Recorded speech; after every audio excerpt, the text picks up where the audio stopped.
Good morning, good evening, good night, wherever you be watching this transmission.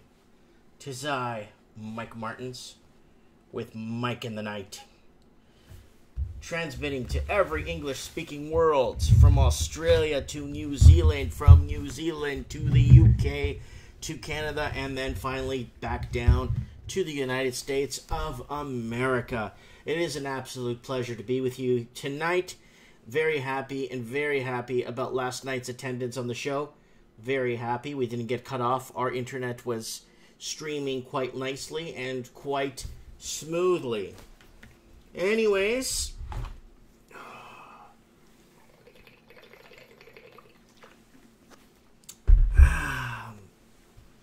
Steve the Plumber wants to come on the show. He missed out last night. And very interesting topic he was talking to me about earlier, several minutes ago, about 40 minutes ago on the phone. And why it all matters. Why it all matters. A lot of us, in the next 2 to 5 years, we're all looking at the exit door in Canada. Canada, I don't know what's happened to it in the last, just the last 3 years, where a lot of European immigrants are looking at the exit door right now. Because, I don't think it's so green at the other side of the mountain or other side of the hill. I don't know how to say it. I don't know how the phrase goes. But it don't look too green on the other side of the mountain as we thought. So, why it all matters. Why the debt crisis matters. How screwed are you? How much do I owe? GS forms in the news. Solutions. Why are debts, deficits, and unfunded liabilities a problem, and why they matter to you? The situation that we're sitting in right now is dire. It's phenomenal. And I don't even know how to put it. Man, I don't even know where to start. Well, economies is simple. Governments go into deficit whenever they spend more than they collect in revenues. The debt is what you get when you add to all those deficits together.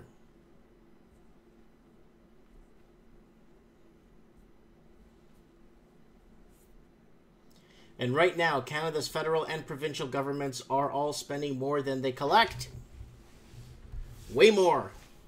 Last year, the collective provincial debt totaled $531 billion. The federal debt hit $670 billion. To make up for those massive budgetary shortfalls, governments are borrowing money hand over fist. In fact, Canada's national debt now stands at an incredible $1.2 trillion and counting. To put the debt into perspective, consider these stunning facts. Every day, the debt grows by 51,232,000. As a Canadian citizen, your share of the national debt is $34,000 and $154,000 after factoring in the unfunded liabilities. The debt could pay the tuition of every student in Canada for 170 years. Oh yeah. Oh yeah. People rolling into the comment section here. There's nowhere to go. Elites need to hang. The people need to rise up. Adam A says, hey. Dang 0088 says, in the night. And Adam A, I ate too much pie today. And M. Yasser says, the elite want debt slaves so they could have full control of everyone's lives. We can't be far away from handout recipients being greater number than taxpayers. Yeah, I think that's what's happening, guys. I think that's exactly what's happening. So we're going to get Steve the Plumber on the phone to see what he thinks. Another article I want to share with you guys tonight. Ooh. If you think Canada's screwed, spare a thought for Australia. Household debt to income is phenomenal.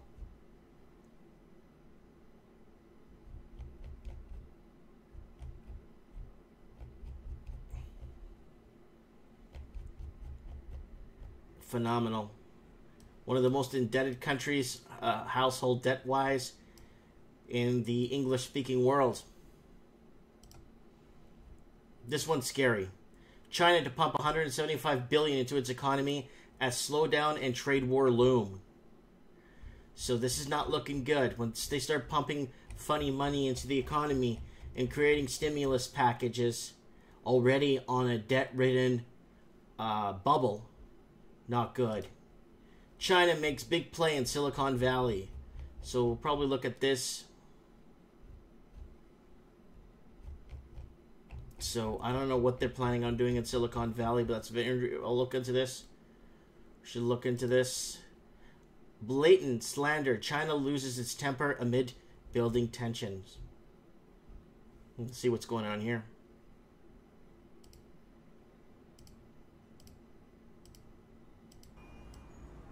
China will be a part of the solution to the North Korean crisis. That's the message coming from US Secretary of State Mike Pompeo as he departed for his trip to Asia over the weekend that includes stops in both Beijing and Pyongyang. Pompeo brushing aside the possibility that worsening tensions between China and the US could hamper efforts to get North Korea to denuclearize. The American people deserve to know. It comes as US Vice President Mike Pence escalated Washington's pressure campaign against Beijing this week. His speech Thursday marked a sharpened US approach to China that went beyond the bitter trade war, accusing Beijing of coordinated efforts to undermine US President Trump ahead of next month's midterms. But according to Pompeo, China has said it will support US efforts in North Korea, despite some of the disagreements between the two feuding nations. This weekend's visit will be the fourth time Pompeo has touched down on North Korean soil this year. It's an important meeting for the Secretary of State. He's hoping to secure a date and location for Trump and Kim Jong-un's second summit meeting. He's also looking to improve on his last stop to the renegade state. We had many hours of productive conversations. He left in July hailing progress, only for North Korea to denounce him for making, quote, gangster-like demands. What the hell does gangster-like demands mean anyway? I mean, all government is mafia, so I'm not sure what is, All right, let's see here what The Guardian has. China pumps $109 billion into economy as trade war bites and grow. Again, this is all over the news right now. Today's news and yesterday's news. China sucks gas out of global market as it shifts from coal. Oof.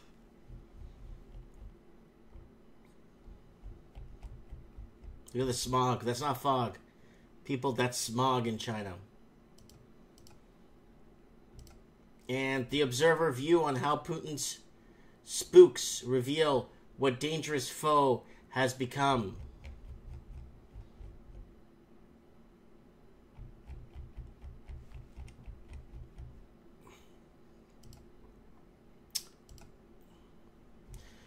Our debt, Canada's debt level is let's go to debtclock.org, guys.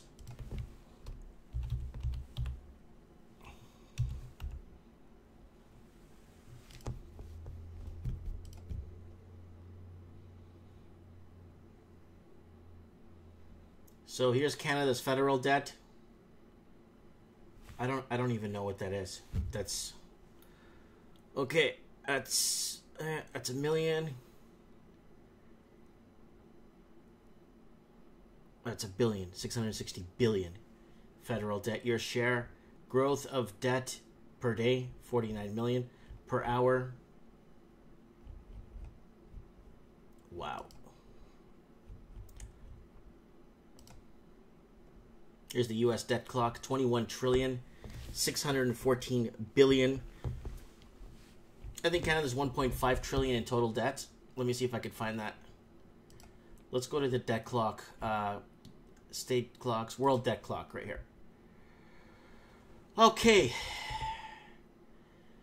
Wow, look at China's debt.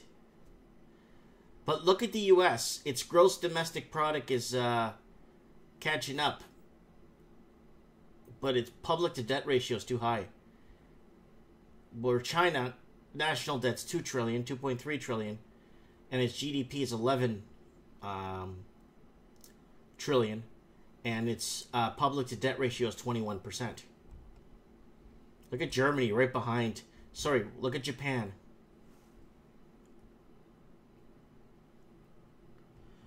Everybody in the comment section. Oh no, Brother John, that's 660 billion. No, that's just federal debt. There's more debt, buddy. We're gonna get to it. Oh, Demise Music and Entertainment in the comments, man. I like that guy. He's a good guy. Good evening, Mike says Wise Man. Steve the Plumber, hello. Scarface, Mike Martin. Anon's in the house. Everybody in the house tonight. It is a special Thanksgiving, Canadian Thanksgiving edition of Mike in the Night. We're going to have Steve call in when he's ready. Look at Germany's debt right behind Japan.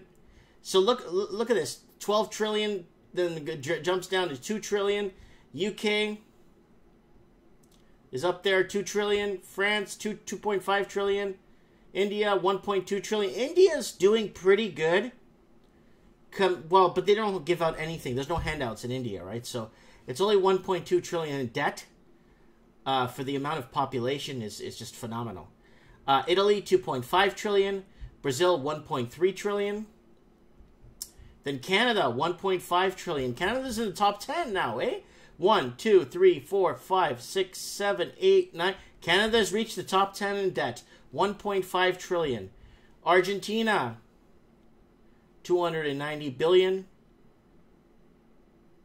Yeah, it's billion. Australia, 708 billion. Belgium, 513 billion. Greece, 538 billion. Indonesia, 384 billion. Ireland, 218 billion. See, Portugal was up here before with Greece and Portugal back about 5-6 years ago when they started calling Portugal a pigs nation. It was right here by Australia and Belgium, like up here in the top 12, beside Greece, Belgium, and Ireland. But they're gone now. They're not even here anymore. Indonesia, 269. Oh, there's the population right there. So look at Greece's national debt with a population of 10 million. $358 billion in debt with a 10 million population. Wow. Look at Belgium, 10 million people, 513 billion. But then look at Argentina, 44 million, right? And then Ireland with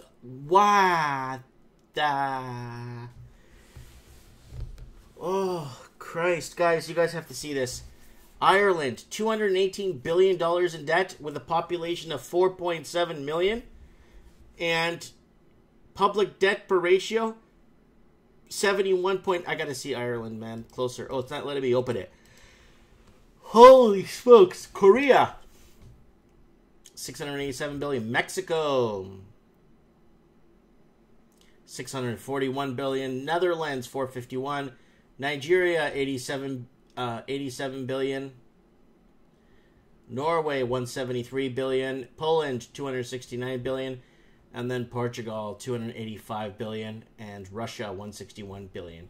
So Portugal did really well. It was really up here 4 or 5 years ago. They paid down their debt with the help of with the help of Brazil and Angola and a couple other countries helped them pay their debt down significantly.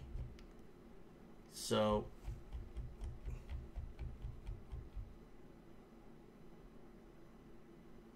let's go back to the comments here. Steve the Plumber is preparing to call. One says hi. And then I'm West Coast all the way. But GTA looks to be way overvalued, except they have an industrial base to back it up. I'm not sure what industrial base he's talking about. So there's a debt clock right there. You can see it live. USDebtClock.org. Those are all the countries in debt.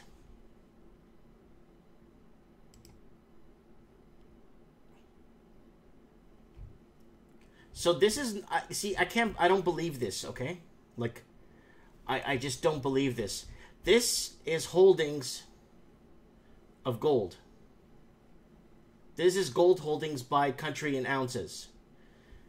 I don't think the U.S. has 287 million ounces of gold. Germany doesn't have 119 million ounces. They keep crying to the U.S. to get their gold back. And then the International Monetary Fund has 99 million ounces of gold. I don't think so. Italy says they have 86 million ounces of gold. They actually made a huge video back in the mid-'80s and early 90s how showing Italy's gold reserves and this and that. And then they started realizing they just ended up debunking and taking the video apart. And yeah, a lot of it was staged. So I don't know what these countries, France, China, Switzerland, Japan, Netherlands. I believe India has gold.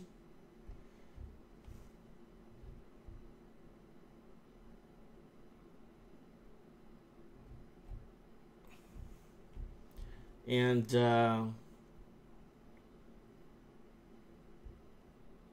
I just believe that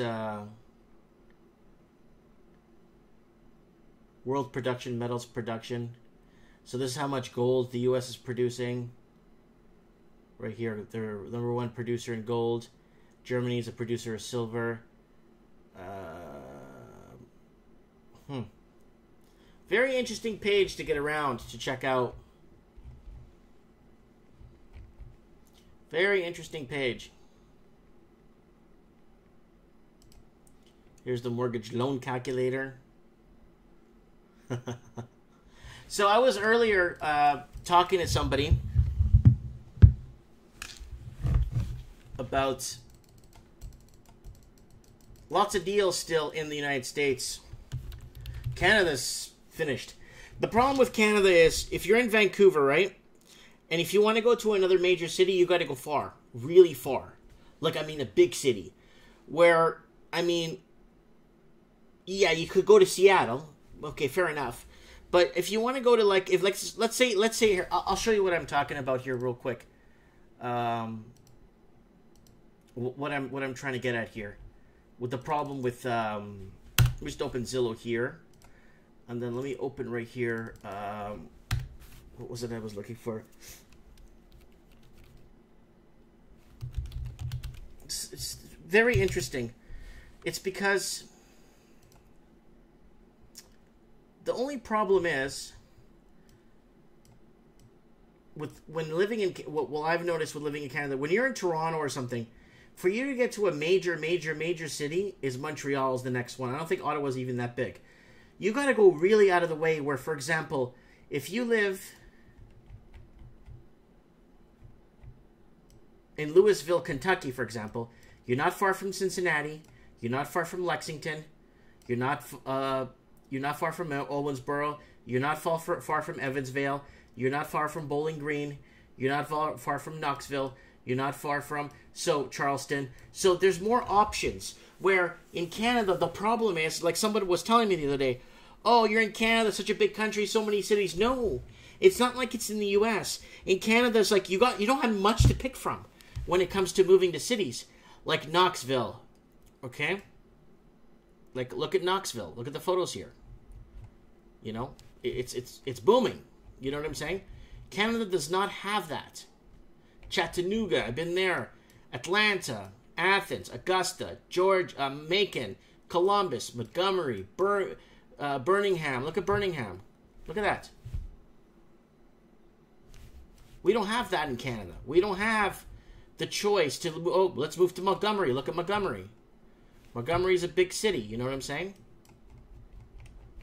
I've been there. Tallahassee, Florida. Tallahassee's Florida's a little sleepy retirement town. But it's going up. Look at that. The problem with Canada is we do not have that. Well, you know, New Orleans, Houston. Look at that. New Orleans. We don't have the ability in Canada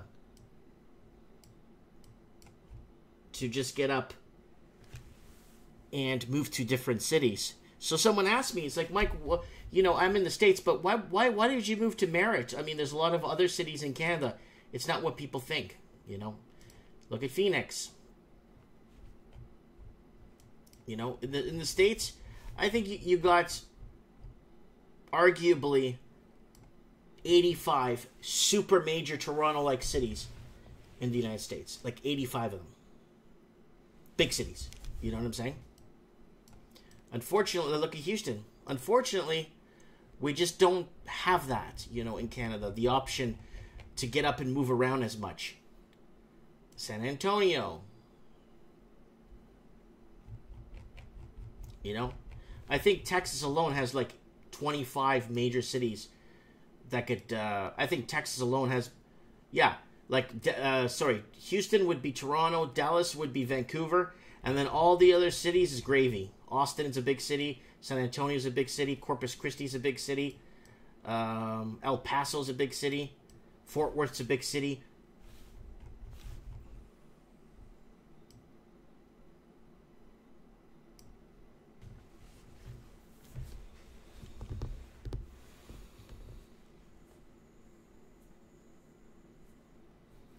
Anon says, I've been to some cities in the U.S., such as Kansas City, Cleveland. They're so spacious and not that busy.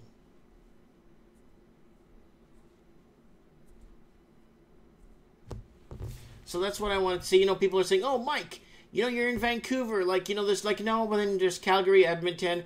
We're so sparsely, divided. You know what I'm saying? I mean, you go to like places like Arizona. There's like so many cities. Tucson's a big city. Phoenix is a big city. Flagstaff is not that big, but it's still there. You know. But unfortunately, Canada, we are a big country, but it just, you get the feeling of being landlocked here, with very little to no options available. So, Steve the Plumber is going to be calling in 2 minutes to give us an insight on what he thinks is going on. And I was looking at properties here. Just different properties. I was looking at a couple of condos here for sale in Florida. I think this one I was looking at, hold on, for $68,000 on Cypress Road. I've been there many times. Nice condo. It's a 3-bedroom. It's on a gated community with a pool, 2 pools. It's got 2 pools, and it's a good getaway place for me and the wife and the kids. Yeah, 2 beds, 2 baths. Sorry, $68,000. And let's keep going here. What was the ones I was looking at here? Like maybe a small bedroom for me and the wife and the kids, like a small 1-bedroom. And this one here is nice. I lived like not far from this place. $45,000 for a 1-bedroom, 1-bath. But when you're living in Florida, you're never really home. Look, there's the pool outside. Sorry. There's the pool outside. There's the outside there. Just a place to go with the family and you know, no, I'm not moving there. Someone says, I don't think you can move to the USA. No, not move there. Just have a place 6 months of the year, a place to go to, you know. Just looking at the market here. Oh, you could pick up something real nice, real cheap on a nice little private lake. And zoom it out a bit here, see if we could find more properties.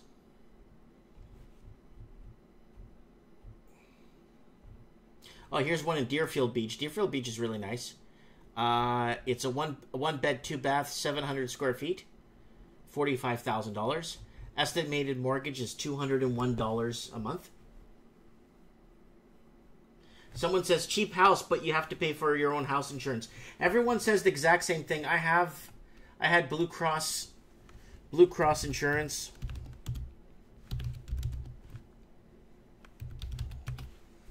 And Blue Cross Shield, I was paying, I think I had dental too.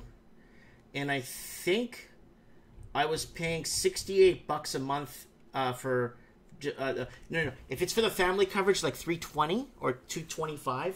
It depends how big your family is, right?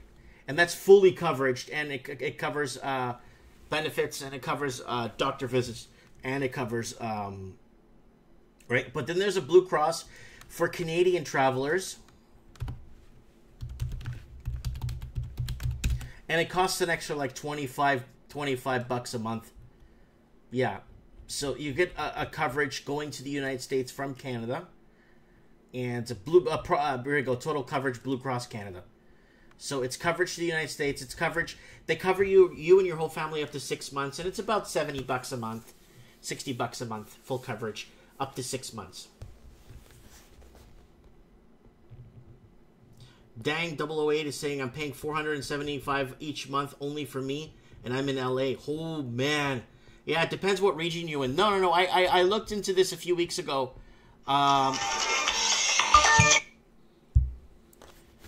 Who the hell is this? Where's the Russian? I don't know where the Russian is. How are you? I'm doing well. How about yourself? I'm doing good. I'm just looking up some travel health plans here live. And I was looking into it last night. I got into this page pretty deep. I'm looking at buying a condo for me and my wife down in Deerfield Beach, Florida, or West Palm Beach. I'm just looking at them. We're looking to spend. There's a couple of them there's quite a bit actually. There's about 794 listings for $45,000. Wow. Yeah, okay. I'm looking. Where is Deerfield exactly? Oh God, it's it's in Fort Lauderdale. Just put it that way. Oh, okay. All right, that's fine. Yeah, it's in Fort Lauderdale. Like this really nice condo here, 64, 2 bedrooms, 3 bath, 64,000, 57,000, 1 bedroom, 1 bath, 7. But they all have. Most of the ones I'm looking for are in gated communities. So gated communities, right? So they're really nice areas. I live there, so I know, right? So yeah, I kind of wanted to put that out there. So how are you, Steve? Yeah, when I was living in the U.S., I had full healthcare coverage, and it was a joke, an absolute joke. I think I paid. This is going probably back almost 10 years now. Yeah, about 10 years, and I think I was just under $300 a month. Yeah, it was like $275, give or take, $280 a month. But that was full coverage, and that also included some life insurance and stuff like that. And everybody argues it's like, $300,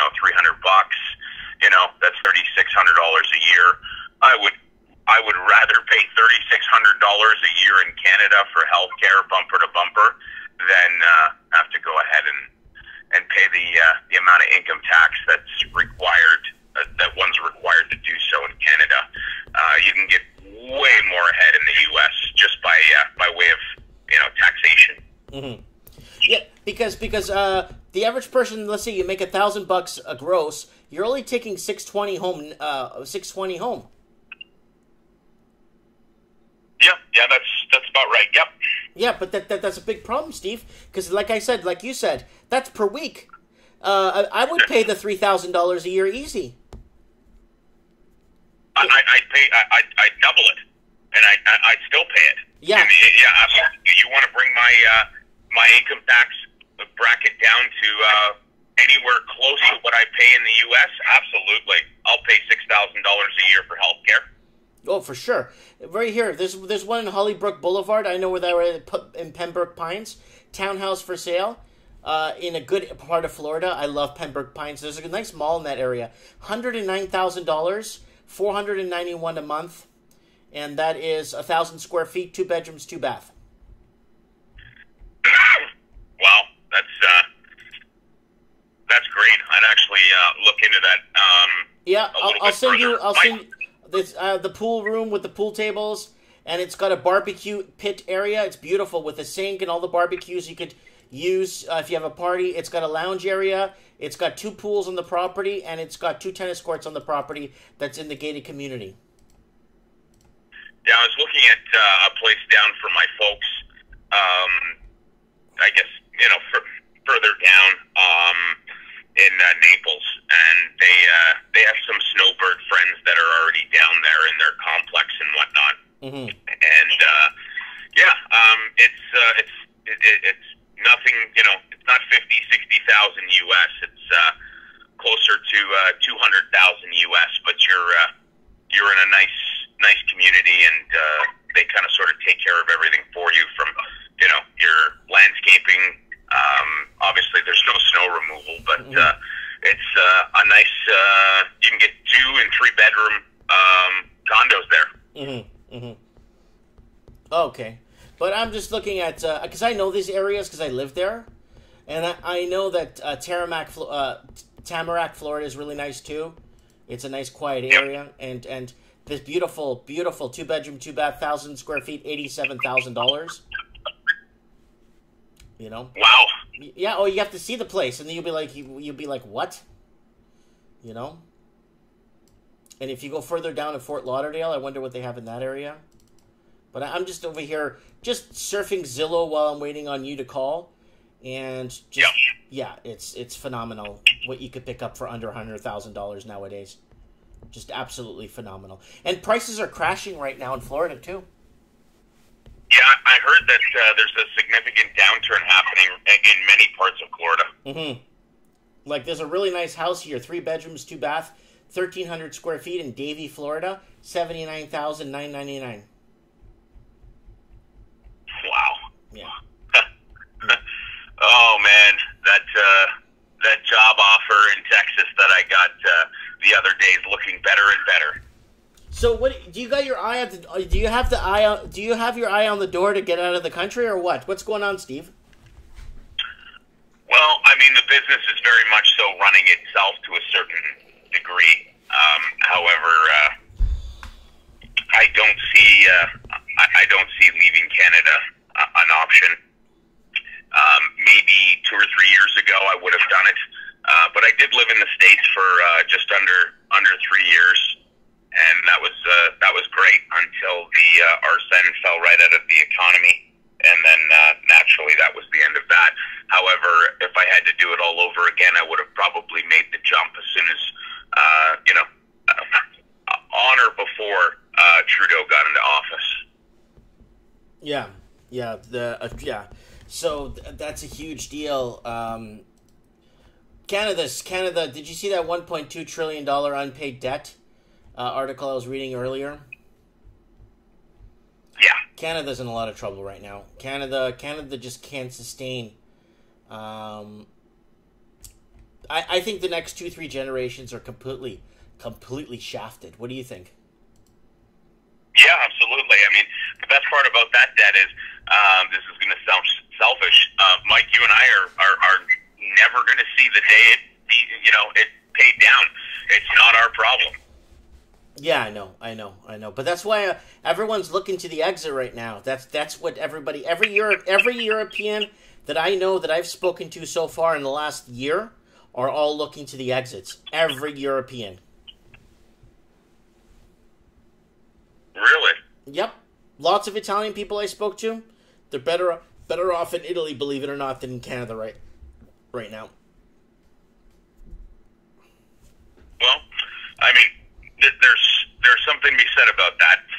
However, moving onwards and upwards, there's not much we can really do. All we can do is, in Canada, that is, it's hump along and hope to God we get through the next recession that we very well may be in right now, as quickly as possible. And let's hope that it doesn't take 5 to 6 years. It's done in 2 or 3.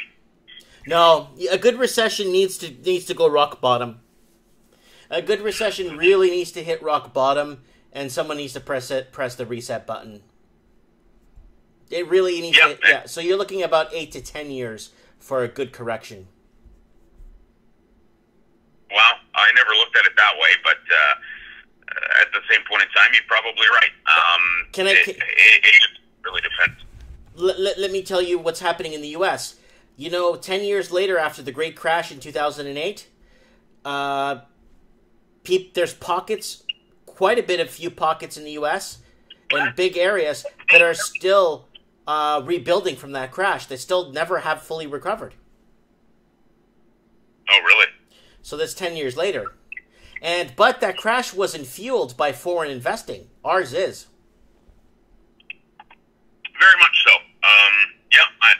that there's a lot of irrational exuberance that had taken place, and partly is because of the foreign investment. I can see that 150%. Elizabeth is asking, Mike, are we better living in the USA or Portugal? USA is a little bit better right now, only because there's a lot of places in the USA. And before you came on the show, Steve, I was looking at the USA map, and I was talking about how pretty much Texas has all the cities Canada has across the board. Like, Houston would be Vancouver, San Antonio would be Toronto, Dallas would be Calgary, El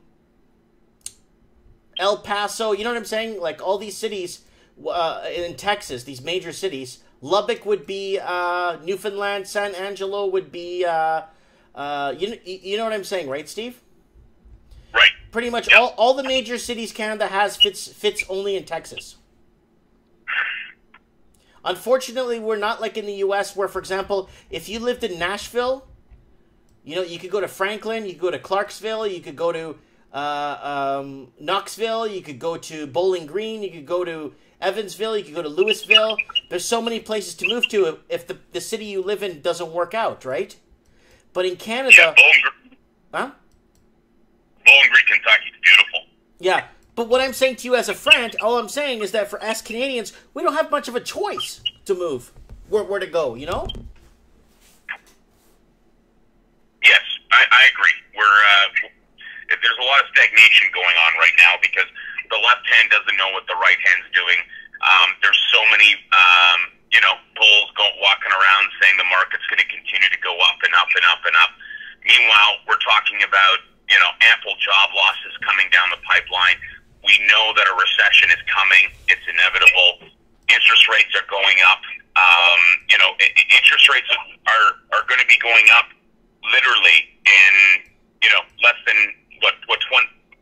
15 days, Mike? Yeah, was it October 28th? 24th. 24th, yeah. The 24th, yeah. Yeah. Oh, yeah. So, but here, that's the problem with Canada. It's like you said, stagnation, and in the U.S., the Americans have no idea how lucky they are. If they could hold up the Constitution without letting it fall apart, if they could keep their freedom of speech solid, America is a pretty solid country in comparison. When you think about the amount of places you could live in Canada, America, and actually become prosperous. And the amount of money to be made because of the amount of population that they have to work with. You know what I'm saying? Canada is very limited, buddy, when it comes to anything like that. Yes, I agree. So I agree. Like, you know what? I know you people could laugh at me all they want, but I think in the next decade, Mexico, GDP and all that stuff will surpass Canada far and wide. Really? I'll tell you why. They got the populations, they got the resources, they got the agriculture, they got the infrastructure. Have you seen the highways in Mexico? They're phenomenal.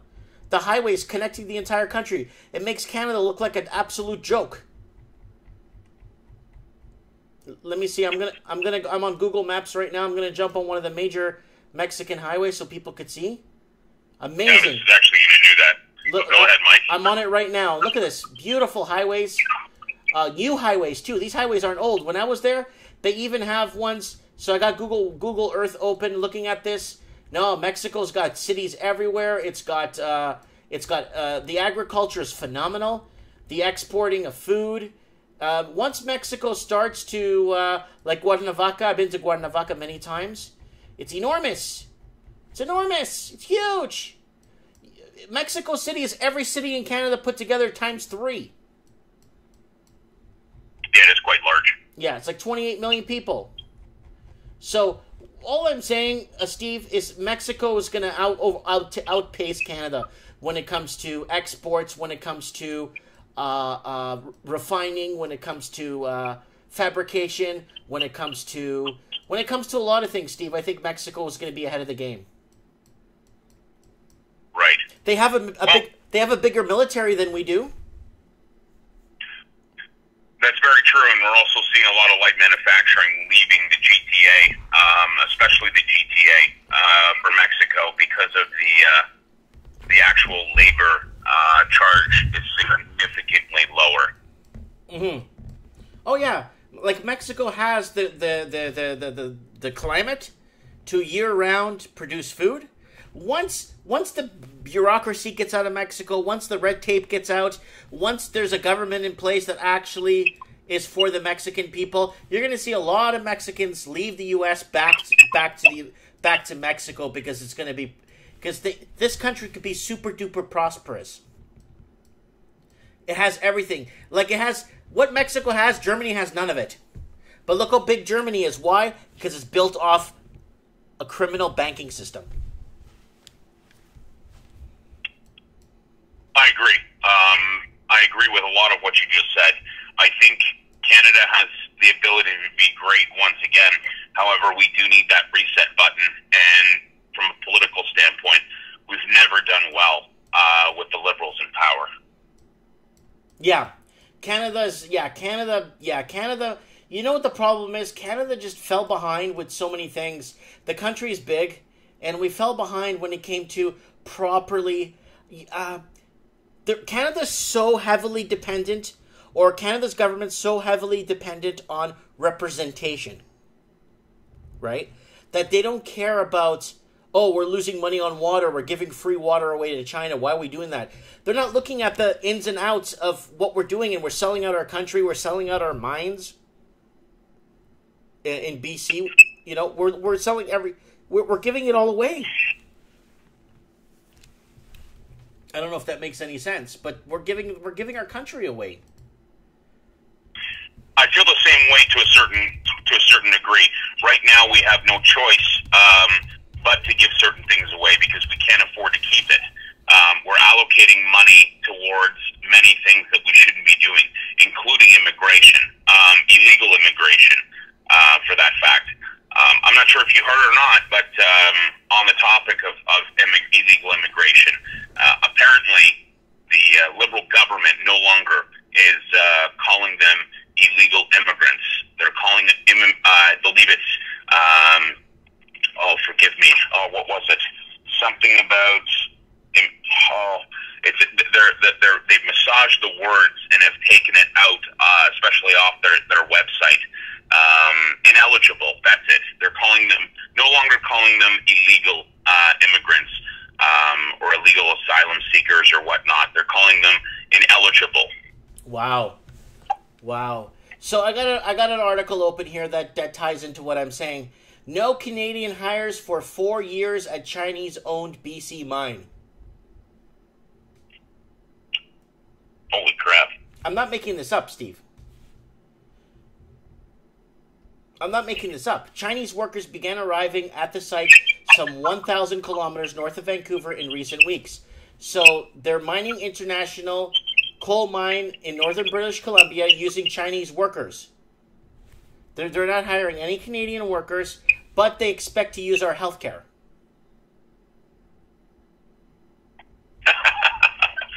That is absolutely ridiculous. So this is why Canada on the international globe, or the international front, looks like a joke. That's why.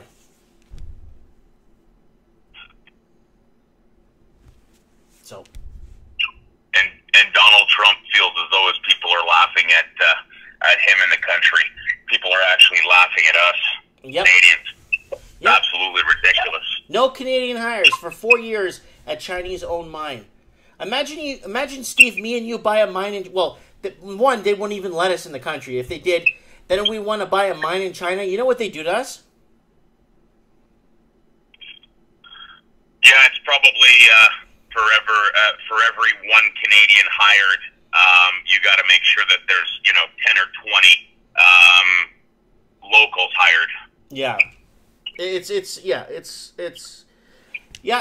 is what it is, and we are selling out. And I'm not picking on the Chinese, because everyone says I'm picking on the Chinese. I'm not. This is what's happening in Canada. So when did that mine get sold, Mike? Oh, I don't know. Let's find out. Use a 201. Was it under the Trudeau government? It's called the Murray River Coal Mine near Tumbler Ridge, BC. It was sold in 2009. Okay, so that's the Conservatives. Yeah. Yeah. And do they say why they sold it? I don't know. China gave them an offer, and they, I guess, it could have been a private. It could have been anything, but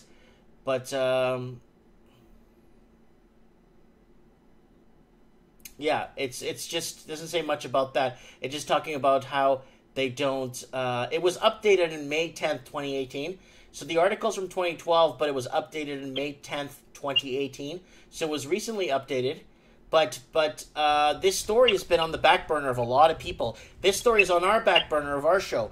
I always have this thing ready to fire off when someone starts to say, you know what I'm saying?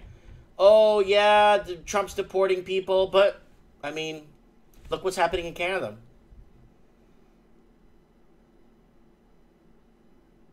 I wonder where else the Chinese are doing this. Oh, they've bought out Africa completely. All over Africa. Like okay. About 70% of Africa. It's enormous. So it says here, industry insiders are concerned the polemic could jeopardize access to the temporary foreign worker program at time when experts are forecasting a deficit of 140,000 Chinese workers over the next decade as new mines are built and mining Canadian veterans are retired. So I guess Canadians don't want to mine anymore. I think that's putting it lightly, Mike. Clearly there's some underlining issues. We could go on about this for hours, but it goes down to leadership. We capitulated all right on NAFTA. We gave everything, including the kitchen sink, to Donald Trump because he wasn't going to stop at anything. But there are still things that are looming, such as the steel and aluminum tariffs that affect many, many people or many businesses and industries within Canada. And I think the drama teacher is going to get a very rude awakening when a lot of companies say, you know what, enough's enough. We're leaving for the U.S. and we're going to basically divide and conquer between the U.S. and Mexico.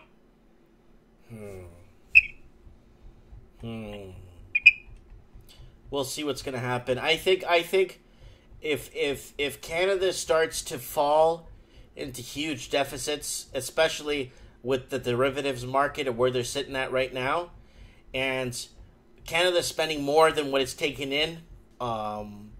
Canada spends more than what it takes in, and it already takes in 40% of what we make, the government wise. We're in a lot of trouble, Steve, because we're overspending. We're not borrowing from our deposits, is what I'm trying to say. And we're in trouble. A lot of trouble.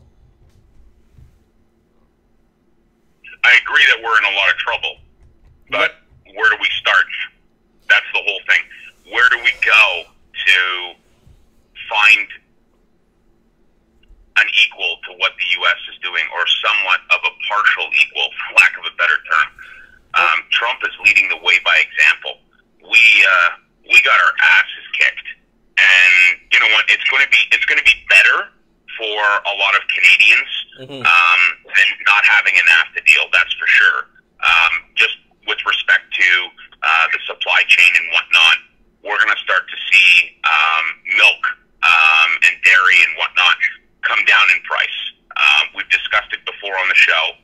What we pay for milk in Canada and what people pay in the U.S. And we're pretty much 25 cents on the dollar when you look at the big picture. It's 25 cents on the dollar for the exact same product in the U.S.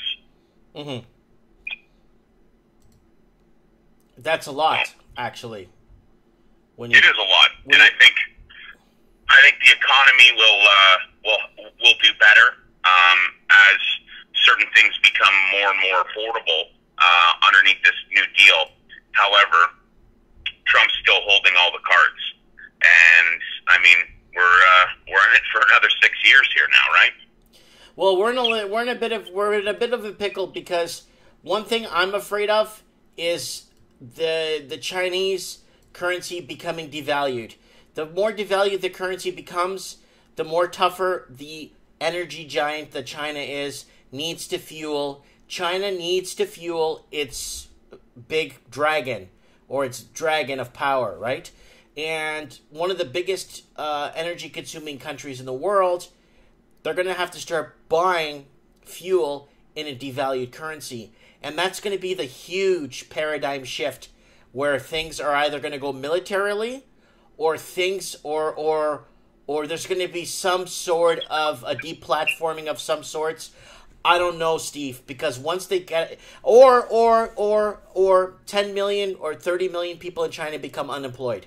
Something's going to have to give somewhere, somehow. Yeah. Well, right now China is devaluing their currency significantly to fight the tariffs and whatnot with the U.S. That is a very dangerous game, and I'll tell you why. If China devalues their currency, they're going to have to buy oil in petrodollars. And they buy oil in petrodollars, guess what's going to happen? They're going to be paying a lot more for fuel, and they're going to be in a deficit, because making the junk they make and exporting on pennies on the dollar, they're going to have a really hard time making that up, Steve. Right. Well, yeah, and the China capital outflows are, from what I heard, are starting to become even more stringent. So they're trying to keep as much of their currency as they possibly can within the country. And I mean, there's always going to be people that are going to take the chance or get creative or whatnot. But with respect to foreign buyers within the GTA in Vancouver, they're pretty much gone. Even from the I saw something in Australia. A lot of the obviously Australia being on a free fall in terms of their real estate market. I saw that a lot of the pre-built condos and stuff like that, where Chinese investors were all sitting down and buying off spec, if you will. A lot of those condos that are closing or currently valued right now with them anticipation of closing at a certain date have gone down substantially. And I think a lot of those foreign buyers will walk away simply due to the fact that their deposit does not equate to the loss of what the property is actually worth. You know what? I'm going to be really frank with you. I don't think China could afford to devalue its currency. It can't. Because let's look at this. This article was put up 3 hours ago. China's foreign exchange reserves fall more than expected to US $3 trillion. September figures show sharper than forecast drop as yuan continues to depreciate against the dollar. China's foreign exchange reserves fell more than expected in September to a 14-month low as the yuan weakened further against the dollar amid mounting trade tension with the United States. Reserves fell $22.69 billion in September to $3.09 trillion. The biggest drop since February, compared with a decline of $8.23 billion in August, central bank data shows on Sunday. Economists polled by Reuters had expected the reverse to drop by $5 billion to $3.1 trillion. So this is I think what's going to happen is we're going to enter a small currency wars in the next 6 months. And then once this currency war starts to either devalue or take over, obviously on the American side, everyone's talking to me and telling me, Steve, Mike, why don't you talk about currency crashing in first world countries and thriving economies and stuff? Why aren't you talking about the currency crashes all around the world? No, currency isn't crashing around the world. Currency that is being compared to the U.S. is crashing. It's because the U.S. dollar keeps going up. It's not that the first world and thriving economies are crashing currencies. It's because the U.S. keeps going up. That's why. Very true. Very true. Right now, buying U.S. dollar and holding it is probably one of the best things that I've ever done. And again, I'm not an economist. I don't pretend to be one. Don't listen to me. I'm not telling anybody to go out and buy. Okay. All I can say is, holding, a little bit of U.S. currency is probably the best thing I've ever done, and it's going to continue to, go up and up and up. In my opinion, as interest rates continue to rise, the Canadian dollar will probably end up being stagnant for quite some time. Even though interest rates are going to continue to go up, interest rates in Canada, as they go up, in my opinion, of course, and again, I know nothing, in my opinion, as interest rates continue to go up, it'll help our dollar stay at a reasonable level, because if our dollar starts to sink, that is not good. Oh, yeah. Yep. I want to look up energy consumption by China. So we could look up how much it costs to fuel the Dragon. Oh, wow. China leads the pack, bud. China's up there. Use per capita. Whew. This is old. This is from 2014. Let me see if I can find something newer.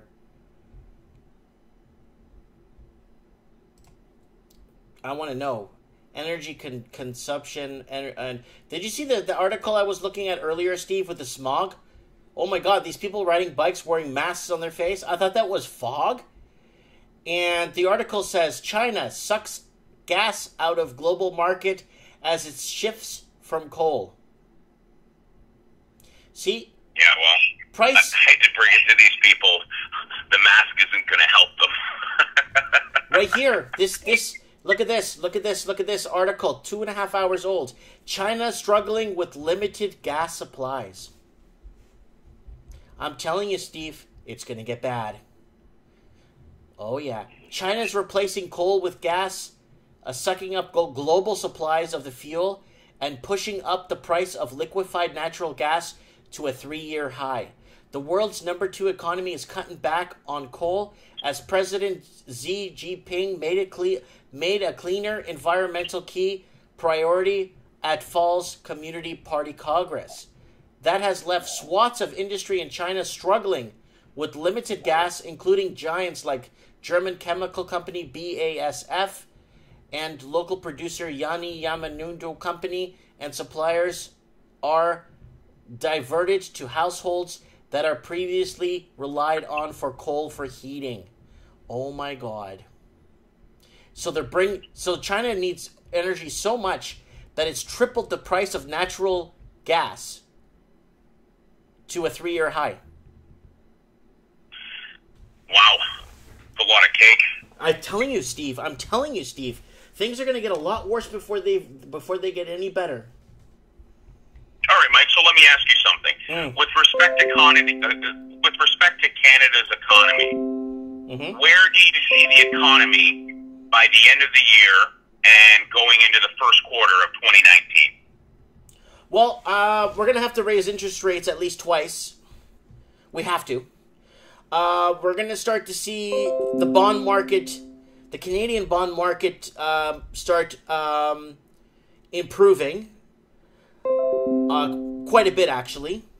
Sorry, I'm getting these notifications come up right now on my computer. I don't know why. I don't know how. I don't care. But there's so many notifications coming up. Okay, so interest rates need to go up. There's no question about it. Unless, Canada leaves the planet Earth. There's no way. Interest rates need to go up. Sorry, this thing is really bugging me here. It just keeps going. I don't know why this is doing this now. Ooh, how to quickly remove eye bags from your lip lines.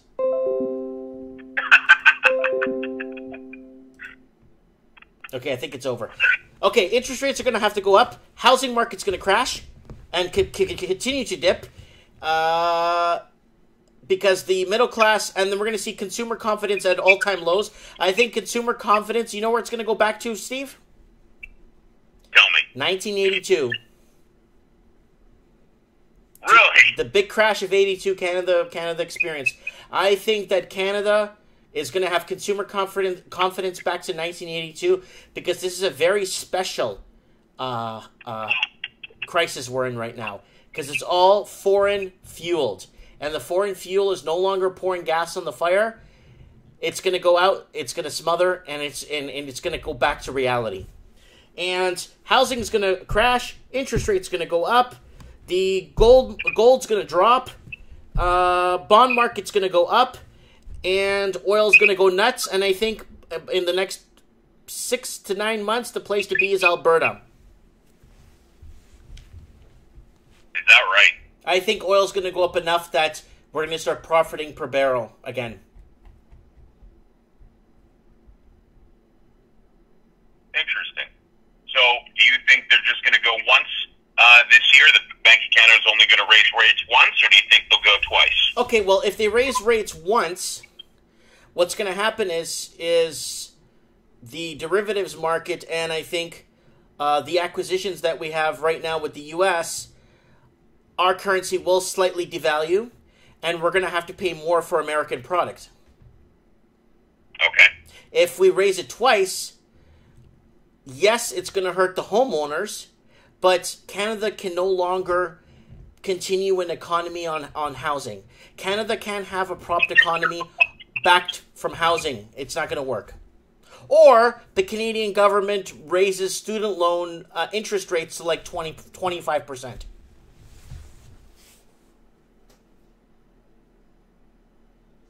Okay. I just don't see it working. There's no way around it. Or Canada creates 800,000 new jobs, like good-paying private sector jobs, not bullcrap government jobs. Private sector jobs. I can see that. Okay. That's the only way. So we're going to see what's going to happen with cross-border trading. It's going to be tougher for us to import into Canada unless we start making our own stuff. And then if our dollar's devalued enough, our exports might become more attractive.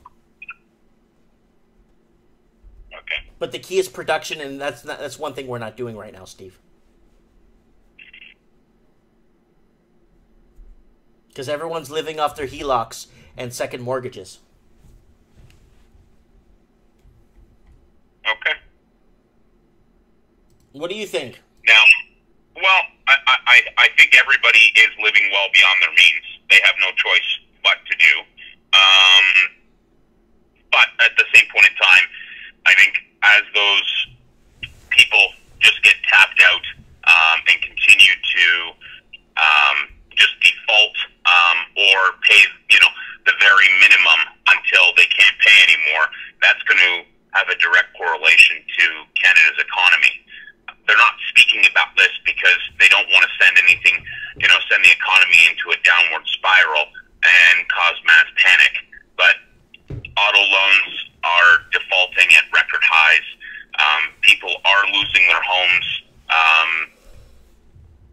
and that's increasing weekly. And I think the job loss, they put out, in terms with respect to jobs, they put out, Canada recorded, I think it was something like 50,000 part-time jobs. And, I kind of sort of laugh at that because the old saying is part-time jobs don't buy houses in big cities such as Toronto or the GTA or Vancouver and surrounding areas. However, what's to say that two part-time jobs can't equate to, somebody qualifying for a mortgage within the GTA for full-time gainful employment.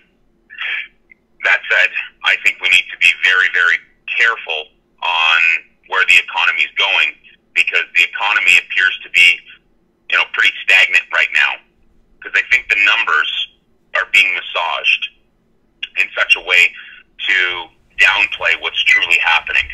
I think interest rates will go up on the 24th of October. Will they go again? I'm not sure. They may or they may not. Well, but I know. But Australia is holding back on holding rates, raising rates, and their dollar's crashing. Okay. Well, that's the whole thing. They have some underlining issues there. I don't know enough about Australia to comment on it, but go ahead, Mike. Here we go. There's an article. Why the Australian dollar is crashing. The Australian dollar has plummeted to 2.5-year lows, and it could be heading to the mid to high 60s by next year, experts say. There you go, mid to high 60s. At 8 a.m. today, the Australian dollar was buying at 70.79 US after dropping to 70.66 cents US overnight. Trading plummeted by the rising greenback, the dollar, of course. The dollar is now about 13% below January's 3-year high of 81.36 cents US. Potentially soft retail sales data due for release this morning could be another possible nail in the coffin, with the descent of 70 US cents seeming more imminent by the day. So there you go. Markets are going there. Consumer confidence is down. Retail's down. People don't have the money anymore to buy that blender, Steve. And it's the same thing that's going to happen in Canada. Well, I think on the 24th, our overnight lending rate in Canada will be at 1.75, and I think people will start to see that interest rates are going to continue to rise. Many people are pricing in by the end of 2019. They want the Bank of Canada would like to see the overnight lending rate at or as close to 3% as possible. I think that would be great and healthy for the economy if we continue to go along with the way that we're going right now. However, I don't see that happening with the job losses and us going into a recession here. We're going to go back to 1982 consumer confidence. You heard it here first on Mike of the Night. I'm not kidding. We're going to go back to 1982 consumer confidence, and no one's going to spend anything on anything. Ever. Just food. And no one's going to buy clothes. People are going to start learning to sew again to fix their clothes. People are going to start learning how to fix their own electronics instead of buying a new one. People are going to start learning things, Steve. Aren't you excited? Yeah, I'm doing cartwheels, buddy. But that's what's going to happen, people. The Australian dollar is plummeting. A lot of emerging countries are plummeting. It's just the U.S. dollar is on fire. And China's going to be in a lot of trouble to fuel that dragon, Steve, because they're going to have to pay a lot more money in their currency to be able to fuel that dragon. Well, I heard that Greece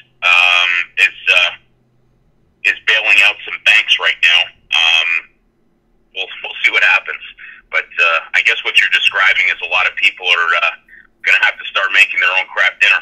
Yep, they're going to have to start using their gardens like they used to back in the day for plant their own tomatoes, make their own jams, buy stuff from farmers market, holding on to that car an extra 5 or 6 years. Saying, not going out to dinner as much. You're going to see the hospitality and hotel and food industry go down substantially. You're going to see travel down substantially. You're going to see a lot of airlines lose their shirts because people won't be traveling as much.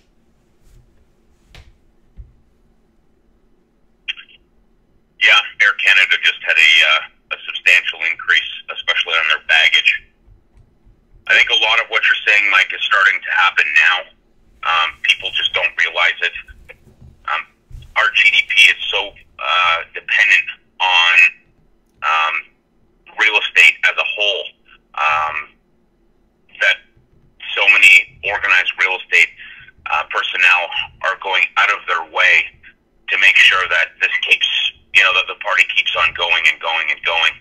However, interest rates are the only way to kind of sort of stop this and bring this down back into reality. I think the biggest hurdle that the Bank of Canada has to go over or get over, and the Canadian economy as a whole, we need to get affordable housing under wraps.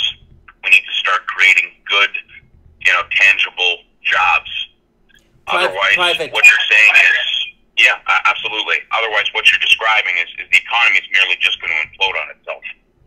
I got Anon from Australia in the comments. He's saying hotels in some states in Australia have been converting their rooms into apartments, rentals, due to too many vacancies. Wow. Yep. That's crazy. Oh, yeah. Well, Anon, in Canada here, we convert our, especially in the GTA, we've converted our hotels into apartments for illegal refugees. Yeah. And they destroy everything and they shit all over the walls. Yeah. I'm not even joking. No. I read the 1-star reviews on that hotel in Toronto. I read the 1-star reviews of what people were saying when they went to the hotel. Oh my God. Yeah. So this is it. This is it, guys. Australian dollar, Canadian dollar, New Zealand dollar. Price of fuel is going to go up substantially. Price of fuel might hedge against the increased price of oil. If oil goes up, then the price of fuel won't go up. Won't go as high because people are profiting off the oil. Countries will be profiting off their oil production, Steve. Yeah. Wow. Yeah. Peter Otezinger, I'm sorry if I pronounced that wrong. He says, in the comment section, Mike, he says, Asian markets down heavily today. Shanghai Composite down nearly 3%. Be careful. If these share markets start nosediving, we're in for a world of pain. Yep. I pulled out my Chinese stocks, I can't remember, 16, 15 months ago. I had stocks in the Chinese market, and I pulled out at the right time. The stock market in China is just a casino, right? So I just put in a bunch of money there back in 2010, and I just pulled it out recently, 10 months ago, and I pulled out all my Japanese stock. Some of it was stagnant, but I just removed it anyway. So it's not looking good. The Chinese, let's look up Chinese markets. We're looking up Chinese exchange here. Let's look up Chinese markets. Yeah, Steve, it's not Thanksgiving there today, so it's not a holiday there right now. So yeah, I got a message about an hour ago from a buddy of mine, and he said, if you're holding anything, to sell as fast as possible. I didn't know what the hell he was talking about, but now I know what he was saying. It's one of my investment buddies. Mm-hmm. Chinese stocks slump as market reopens after break. Yuan falls. Oh my God! October 7, 2018, 5:36 p.m. Wow. So what's happening here? So this is what's happening here is they closed the market and they reopened it because it was nosediving. Chinese stocks tumbled as the nation's markets resumed trading, putting them on course for what's their worst performance after a week-long October holiday since 2008. The yuan dropped with bond features. Woo!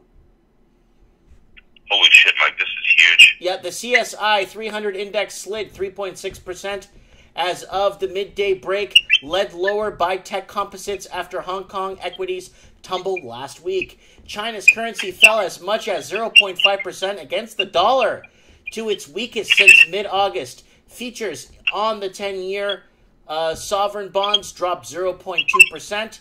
Chinese investors face a barrage of negative news, including weak manufacturing data, a close call between U.S. and Chinese destroyer, a U.S. and Chinese destroyer, they almost hit each other, a North American trade deal that's set to sideline China, accusations of election meddling, and a Bloomberg News report that the country spied on the U.S. companies. The People's Bank of China may have blunted the pain by cutting the amount of cash lenders must hold as reserves. Wow. So here it is here. Wow. So there's the index level here. Off to a bad start. Yeah, so it doesn't look good. Foreign investors dumped 6.8 billion yuan, 986 million worth of shares via the Stock Connects of midday break. Bloomberg calculation based, the daily trading turnover showed set for the biggest net sale. So there might be a runoff on their markets there if they don't control and calm investors. You'll see a huge runoff on their stock markets, and that's going to... so what they're doing here in the article, Steve, where it says that they need to have deposits, X amount of deposits. You know why, Steve? Why? So they don't have a runoff on their banking. Because if they have a bank runoff, everyone's going to withdraw their money. Wow. That's why they're saying right here, Bank of China may have blunted the pain by cutting the amount of cash lenders must hold as reserves. Because they'll see a huge runoff, and you're going to start to see huge problems once the banking sector in China sees a runoff of wealth. They've already saw trillions of dollars leave their shores in the last 5 years, where everybody basically there that had money left, got that money out of the country and bought up our real estate. Holy shit! So this is what they were. This is what they were actually scared of. Yeah, this is a huge deal. This is a huge deal. That's why I keep telling people to buy gold and silver to hedge against anything.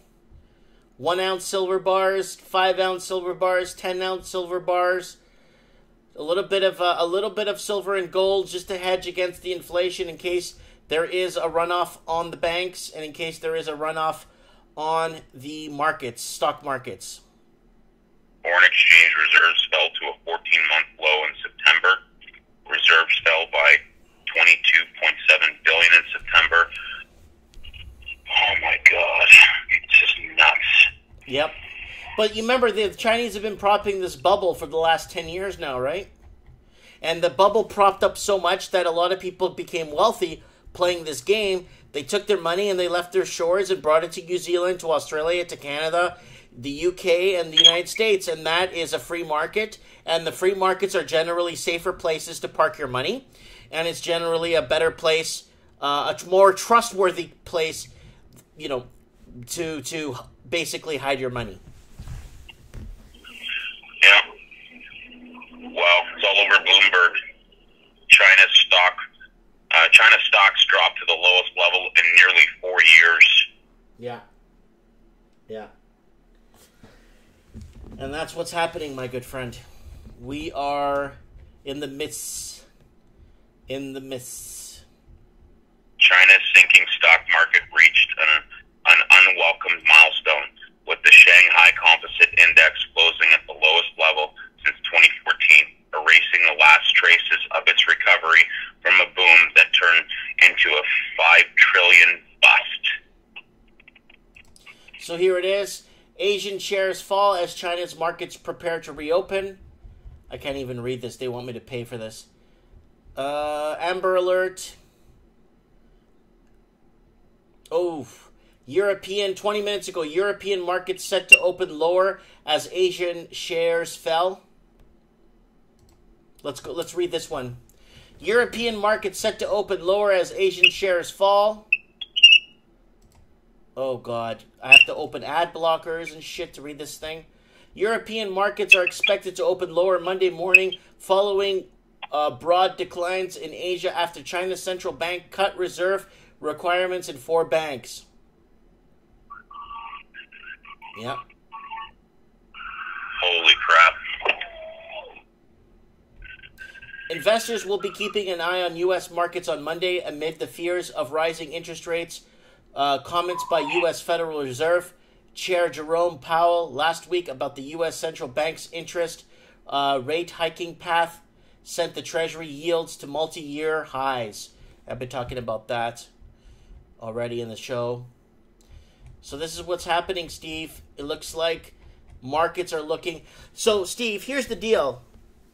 U.S. is going to keep an eye on the markets. Here's our problem. If you're in the stock market in Canada, and tomorrow a statutory holiday in Canada? Yes, it is. Thanksgiving. So we're screwed. Our TSX is closed. You can't sell anything. Sorry, I'm just sending a message. Oh, this is nuts. Holy crap. Wow. So tomorrow, if tomorrow, let's say I wake up in the morning and see my stocks going down, and I'm up. I'm significantly up in a lot of the shares I've purchased in the last 3 years, right? 5 years. Right. If I want to sell them, I can't. Because you're sitting duck. Yeah, it's Thanksgiving. So we're going to open automatically lower on the Tuesday morning because of this. Well, everybody's going to start to put in sell orders now, right? Well, they can't because the market's closed. So if it opens... No, I understand that, but they're going to have it ready. Yes. But Canada's screwed because of the statutory holiday. Even though the New York... I think what Canada needs to do, that if the New York Stock Exchange is open, Canada needs to be open. No matter what. No matter what. Whatever Canada has for a holiday. Parents' Day or Mother's Day or whatever they have here. Or is it People Topa Day or something? Yeah. People Topa Day. Okay, I got Peter saying right now, Australian share market has been selling off all day today, finished at super lows. So, I'm thinking about my portfolio right now, and I was thinking, wake up at 6 o'clock in the morning and look at it, but tomorrow's a friggin' holiday. So we're gonna be so we're gonna be screwed. Because our market will be delayed a day, we'll be back a day. You know how bad that would be for Canadians that are invested in the markets? A lot of people are going to lose money. And they're tied. They can't do nothing. They can't sell it. Because the market will just open automatically lower. Right? You know what I'm saying, Steve? Yeah, I'm just checking on something here now.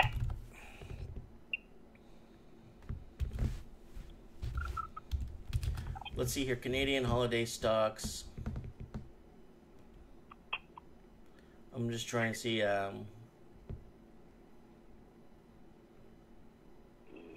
market holiday schedule.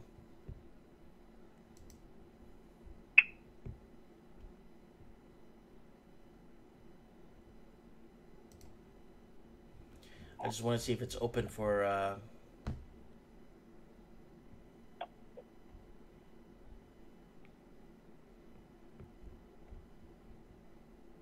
yeah, it's open. It's closed. It's closed Thanksgiving, October 9th.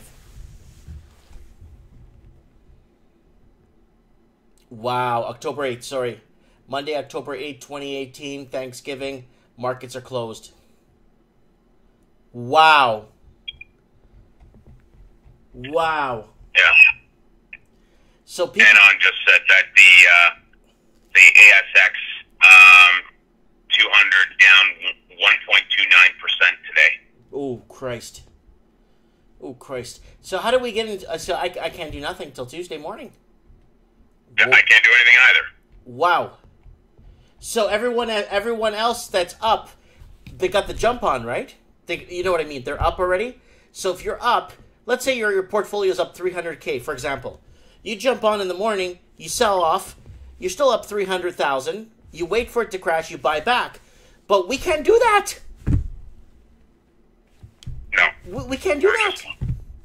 Oh.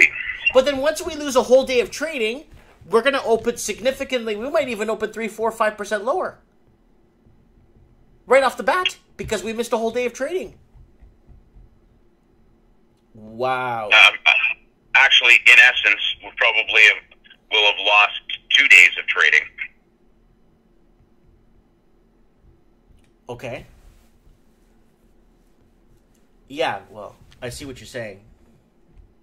Wow. So there's no way the markets are open tomorrow. Wow. And our TSX is down.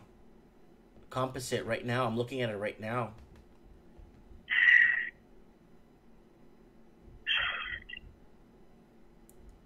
Wow, look at this graph I have here for the last day. It's sitting, hovering right now. And that's the October 5th closure right there. And it's pretty low, Steve, from October 5th. I haven't checked my portfolio in about a week, right? And the TSX is not looking good either. Wow. And then Peter saying North American markets will gap lower when they reopen. That's why people need to be careful with stock markets. Got to diversify your wealth for stability. And then Lord Humongous is saying, I could see the U.S. claiming some banking holiday in a crash for a week like FDR did in 1929 crash. Yes, that's very true. I'm very impressed that he knows his history very well. And let's look at the Greece bank holiday. Remember that, Steve, a few years back? Yeah. When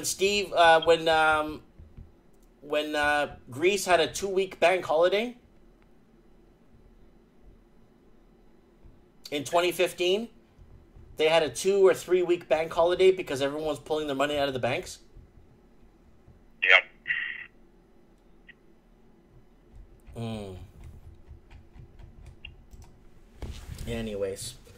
Anyways, Steve. Sorry, I'm just reading all those. This is absolutely insane. It's going into an hour and 20 minutes. We're supposed to only do a 30-minute show. Yes, indeed, absolutely. I understand that. I wasn't expecting this to happen. Wow. Okay, well, Mike, thanks for the chat. It's always a pleasure. Sorry, I'm kind of in a fog here, just reading all this. This is going to be pretty intense. Yeah, we're gonna see what happens on Tuesday when our market reopens. I really hope to God it's not that bad, because I mean, like I said, I could sell off right now and I'll be okay. But if I have to wait a day and then they cut us back, it's like, come on, man. It's for Thanksgiving. What are we thanking for? Well, you know what I'm saying? To be in reality sense of it.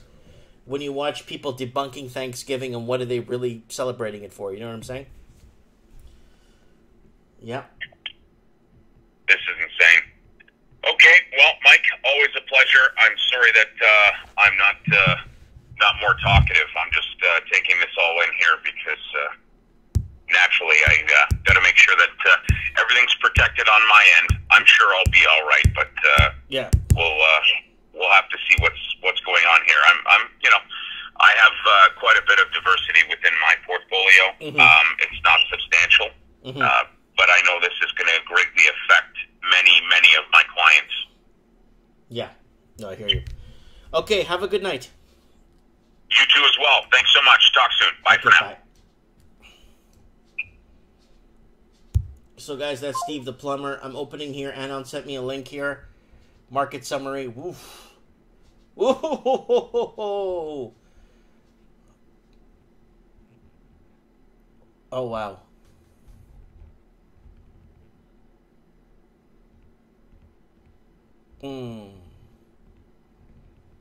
Big time drops. Big time drops. Worldwide crash happening right now as we speak. Wow. Well, we're screwed in Canada. We can't get into anything right now because of Thanksgiving on Monday. So we're hooped right now, getting into any markets right now. And then it says Asia will trade again tomorrow before U.S. markets on Tuesday. So that's very true for Peter. So Canadian markets, right? So what's happening is it's Thanksgiving in Canada, so the markets don't open. So it's going to be 2 days, and we're going to be. My market is the TSX. I've been trading on the Toronto Stock Exchange for many years now. It's local. It supports us. There's lots of markets. There's different weighted averages in here. And the TSX was established in 1861. Market cap of 2.2 trillion. Number of listings 2,207 in Toronto, Ontario, Canada. Volume of 39.7 billion in shares. and it's traded in Canadian currency. That's my market, is the Toronto Stock Exchange. I was in China markets, quite a few China markets, and I withdrew everything back in 8-9 months ago when I saw the tensions with China and the U.S. And also I didn't have too much, but a few Japanese stocks that I sold myself a few months back. So guys, I don't know.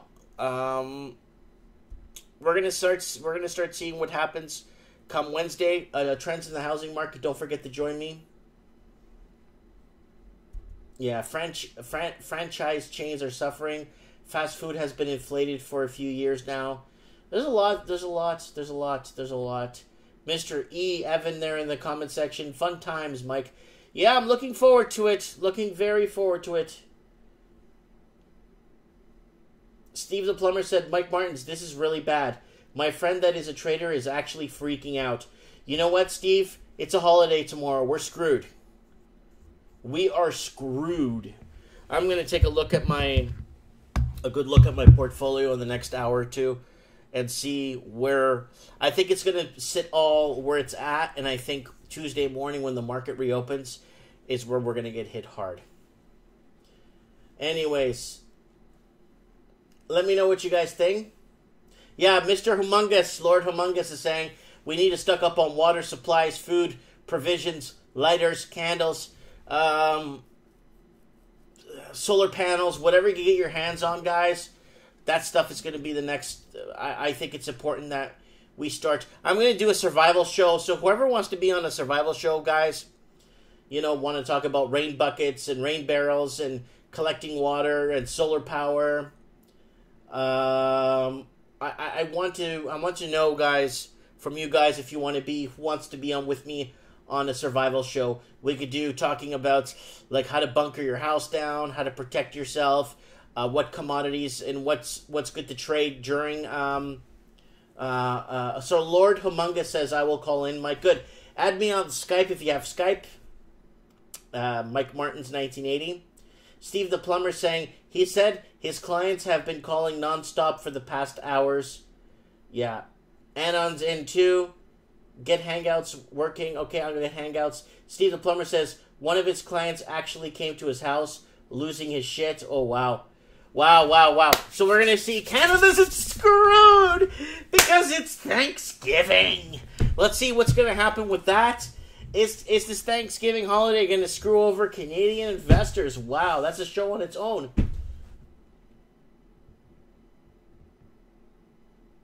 Yeah.